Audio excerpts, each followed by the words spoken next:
If you own a gutter company and you want to make extra money or get your guys to produce more, this might be the video for you. So I just want to demonstrate how I personally own a gutter company and I do all the work. So this is how I do it. I tear off the gutters with this fancy tear off tool that you see here. This one's actually 20 years old, or a lot older. I got it 20 years ago and it was old when I got it, so, and it beat up, so it could be 25, 30 years old. But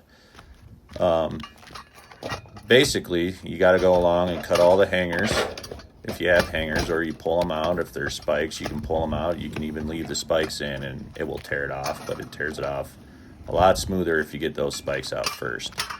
But any kind of nail that's stuck in the back of the gutter, this thing will rip off like it's really not even there. And this house actually had a little bit tougher time because it was kind of glued in spots in the back, but it still came off pretty easy. But here I have two 80-foot sections of gutter, one on each side of this house, and then there's a shed and a barn that I tore the gutters off also. So total there's 300 feet. Oh, and I just want to say I do set ladders up like you see right here to catch the gutter so it doesn't damage anything below. I know a lot of people think I'm out there just destroying stuff, but I'm not. I just work solo, so I don't really have help to go down there and grab everything for me. So yeah, sometimes I gotta drop the gutter and I know it might make a mess, and I definitely go along and clean up as soon as I get this gutter torn off. So don't worry about that. But anyways, if you see this tool, all you got to do is hook the front of that gutter, wiggle it a little bit, push it forward, and it pulls the gutter right off, nails and all. In this gutter, there was flashing underneath the shingles, so this gutter had flashing and ring shake nails holding it up. And then it even had some ice and water shielding spots that kind of stuck to the gutter.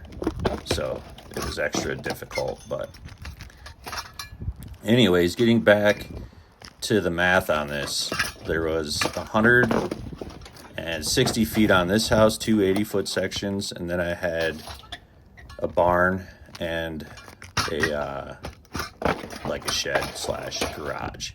So total there's about 300 feet of gutters, and I got this done in 7 minutes, and I don't know exactly how long it took me to get the other stuff torn off, but probably about 20 minutes to a half an hour. So I'd say total I spent about an hour or maybe two with the cleanup, cutting everything up, and I'm real meticulous about cutting it up and stacking it in 10-foot sections. So basically it takes me a little while to clean up, but if you say 2 hours to tear this gutter off and clean it up, I made about $900 because I charged $3 a foot for tear off. So this tool will save you money, and it will save you time, and it will actually make you a lot of money if you use it. But it doesn't work on screws, so whatever you do not use it.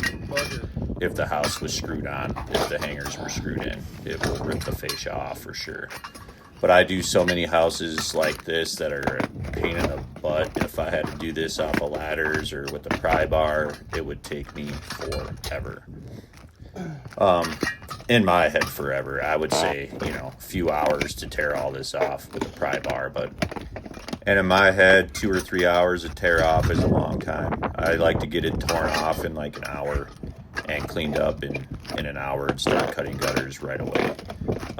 Now, if I have a helper, I will have them tear everything off, and I'll just start measuring, and I'll cut the gutters out. They'll usually have it cleaned up, torn off by the time I start cutting and installing gutters, and then I just hand them pieces, and they pop them on. It goes really, really quick.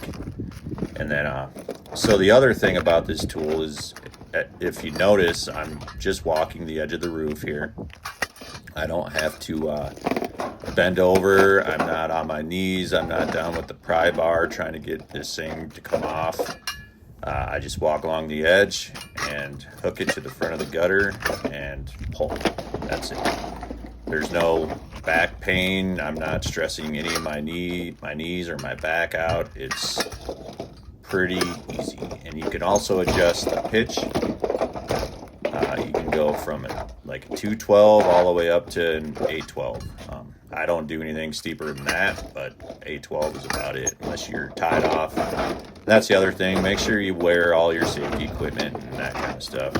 I don't, because this roof is flat. It's 412, so it's pretty easy. But if it was steeper, maybe I'd have a rope and harness on. Who knows? But anyways, wear your safety gear.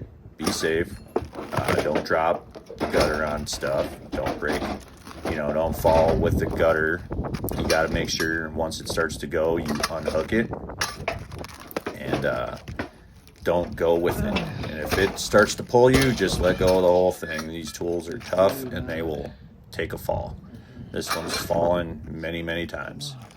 So, and another question people have been asking is, does it rip the fascia off? And as long as it's not screwed, there's not screws in there, it does not rip the fascia off. Unless if the fascia is just really warped and already pretty trashed and cracked and broken, sometimes it can split the fascia. But you just got to be super careful. If you notice the fascia is starting to kind of pull away, I always stop, and then I'll do whatever it takes to get the gutter off without damaging the fascia, because I do not want to replace fascia. But most of the time, you can see in this video, it doesn't pull the fascia with it. It just pulls the gutter off with the nails. And it doesn't pull the flashing off either. This house had flashing all the way around, I believe. I can't really tell from this video, but pretty sure there's flashing on it, and it stayed on there. It doesn't usually come off with the gutter. But if it does, I'll just replace it, and I always leave that in the truck. Extra flashing in the truck. But yeah, I got this new version coming up. Check it out. All right. Second gutter ripper. I call it the fire engine red ripper. It's got the red sparkle paint job and the chrome accents. Let me know what you guys think of the color in the comments.